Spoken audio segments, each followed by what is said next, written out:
Middle school Kadambarai Puthur. என் பெயர் தாமேனகா 8ஆம் வகுப்பு. என் பெயர் பூகவிஸ்டி 8ஆம் வகுப்பு. என் பெயர் இனியா 7ஆம் வகுப்பு.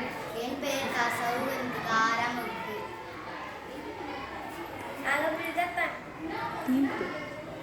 டீம் பேர் எங்கள் டீம் பெயர் கல்லப்புத்து வேரியர்ஸ். பில்டத்தான் பற்றி ப்ராஜெக்ட் செஞ்சுக்கிறோம். இருசக்கர வாகனத்தில் வண்டிலாம் போகுது. அதுக்கப்புறம் சைக்கிள்லாம் சின்ன பசங்களாம் ஓட்டின்னு போகிறாங்க. ஆனால் நிறைய விபத்துலாம் நடக்குது. ஆனாலும் தலைக்கவசம் கொஞ்சம் பேர் அணிய மாட்டேங்கிறாங்க. அது நம்ம தலைக்கவசம் அணிகிற மாதிரி ஒரு ப்ராஜெக்ட் செஞ்சுக்கிறோம். இதுமாதிரி சைக்கிள் எல்லாம் விபத்து நடக்கிறதுனால நம்ம வண்டியில் வரவங்கலாம் ஹெல்மெட் போட்டு இது பண்ண வேண்டும். ஹெல்மெட் இல்லைன்னா அந்த வண்டி ஓடாது. அது நம்ம அதுமாரி ஒரு வண்டியை நாங்கள் உருவாக்க போகிறோம். அந்த வண்டியை